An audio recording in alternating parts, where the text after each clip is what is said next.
Ohayou, alunos! Vamos então agora, povo da elétrica, entrar na aula 3 sobre MHS, movimento harmônico simples. Hoje é equação do movimento. Já aviso que hoje vamos abraçar o cálculo, ele bem do seu lado, chama o cálculo do lado, porque ele vai ser utilizado. Beleza? Bora lá! Equação do movimento. Vamos lá, estamos ainda trabalhando em força elástica. Lembrando que força elástica é a representação mais simples do movimento harmônico simples, por isso é MHS, certo? Vamos lá, considerando uma força elástica agindo sobre um corpo de massa M, a lei de Newton se escreve, lembrando, lei de Newton, força igual a massa vezes aceleração, e a força elástica é F igual a menos kx. Então aqui ele faz a relação com os dois, beleza? Lembrando a definição da aceleração como taxa de variação dupla em relação ao tempo. Lembra? A aceleração é taxa de variação dupla em relação ao tempo. Isso é molezinha, né? Daí tá suave, certo? Então a gente pode substituir então a aceleração como d ao quadrado de x de dt ao quadrado, certo? Derivada segunda é a aceleração. Até aí sem mistério. Sem mistério até ali daqui, né? Suave.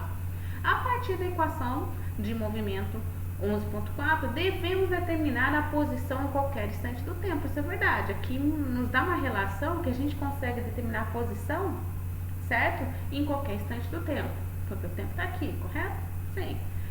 Para tanto, devemos resolver a equação 11.5, que é, a rigor, agora vem os cabelos em pé, uma equação diferencial de segunda ordem no tempo. Aí você se pergunta, cara, por que eu tô aqui em cálculo 2 estudando isso? Por causa disso, filho, você vai esbarrar em física, tá? Mas então, ou seja, o problema se reduz ao de encontrar uma função do tempo x de t, de tal forma que quando multiplicamos a derivada, a segunda, dessa função pela massa, encontramos um valor que é igual a menos kx vezes essa função. Pode parecer assim, ai meu Deus, agora eu tô perdido.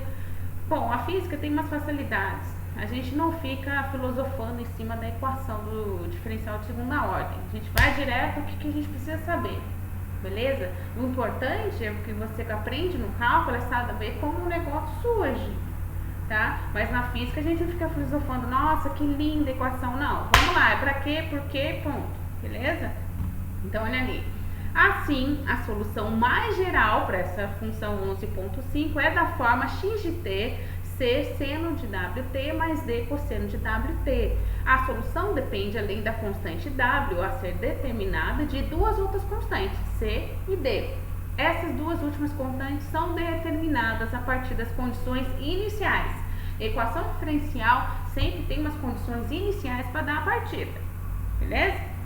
Então vamos lá aqui, quais são as condições? X de 0 e V de 0. E é importante que tenhamos esse aspecto sempre em mente. Considerando-se a propriedade do cosseno, viu? Às vezes você falou, nossa, por que eu aprendi cosseno no ensino médio? Filho, tudo tem um porquê.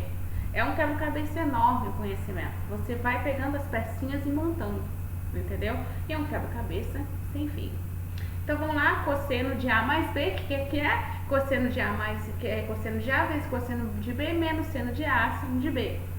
Pode-se ver que a solução geral pode ser escrita ainda de uma forma inteiramente equivalente a 11.10, que vai ser essa daqui resumida. X de t é igual a cosseno, abre parênteses, de wt mais θ, zero, fecha parênteses. Ou seja, essa é o resumão daquela lá. Beleza? Continuando. Trata-se de uma solução envolvendo de novo três parâmetros desconhecidos e serão determinados como segue. Notemos primeiramente que a solução proposta, 11.3, qual que é 11.3 ali? Essa daqui. É tal que os valores máximos do deslocamento xm e os valores mínimos xmzinho dos deslocamentos ocorrem para valores dados, esses dois aqui, positivo 1A, positivo 1A negativo. Isso indica que o parâmetro A da expressão 11.3 é, portanto, a amplitude do movimento. Amplitude vem de um gráfico de sobe e desce, como uma onda. Cosseno, seno, lembra?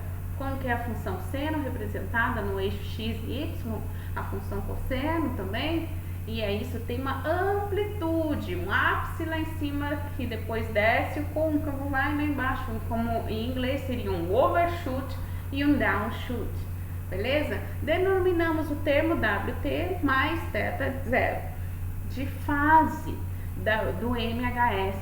Então todo esse termo é chamado de fase. A constante θ0 é a fase inicial, ou seja, é o início, a qual por enquanto é uma constante arbitrária.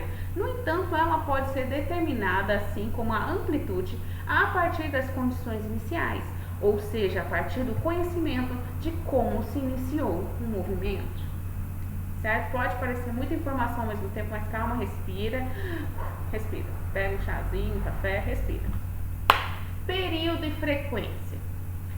Você já deve ter ouvido falar sobre isso, certo? Agora a gente vai analisar profundamente. Vai fazer tudo sentido. Analisaremos agora a constante W. Substituindo a expressão 11.3 em 11.15, obtemos que a função cosseno é uma solução se W for dado por W raiz de K sobre M. E que esse K é a constante elástica, M é a massa. Olha só. E, portanto, a constante W depende da massa e da constante elástica da mola. Veremos a seguir que essa constante está também relacionada ao período do movimento, que era período o inverso da frequência, ou seja, F é igual a W sobre 2π. Logo, o período de oscilação do sistema é dado de o T maiúsculo, lembra? 1 sobre F, que é igual a 2π dividido por W. Eu vou deixar nos cards aqui aula 1 e aula 2, tá? Porque é um conhecimento que junta tanto a parte que se aprendeu lá de mecânica, um pouco da cinemática e uns resquícios lá bem guardados, bem cheio de teia de aranha lá sobre frequência, que você deve ter ouvido período lá no ensino médio, tá bom? Eu deixei aqui o link para vocês, que ele mostra bem baby steps, cada passo e o porquê, uma explicação bem mais minuciosa, que eu não poderia colocar aqui no vídeo, senão a gente ia perder muito tempo, que tá bem legal, tá em português, tá suave, não é nada. Continuando.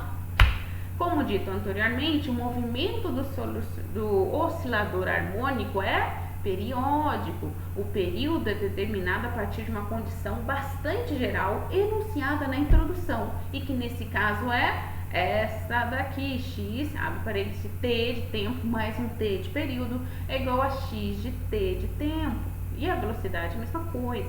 Na solução proposta 11.13 lá atrás, segue-se que a condição para que o movimento seja período do movimento é essa daqui, que é a condição para que o movimento seja período do movimento.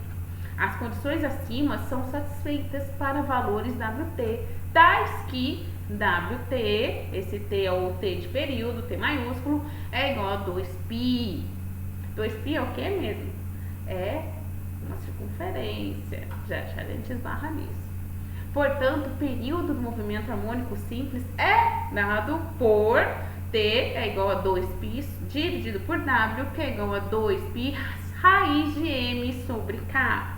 A frequência, sendo o inverso do período, será dada pela expressão F igual a 1 sobre T, que é o inverso do período, que é igual a W dividido por 2π, que é igual a raiz de K dividido por M vezes 1 sobre 2π. A frequência do oscilador harmônico depende, portanto, da massa da partícula e da constante elástica. Aqui, ó, a frequência depende da massa e da constante elástica. Beleza? Bom, gente, essa foi nossa aula da equação do movimento do MHS. Na próxima aula, a gente vai aprender massa presa numa mola. Um caso bem específico, que é o mais tradicional do MHS. Beleza? Qualquer dúvida que a gente tem no e-mail, faz aí a lista, aquela lá, hein? Tô avisando, beleza?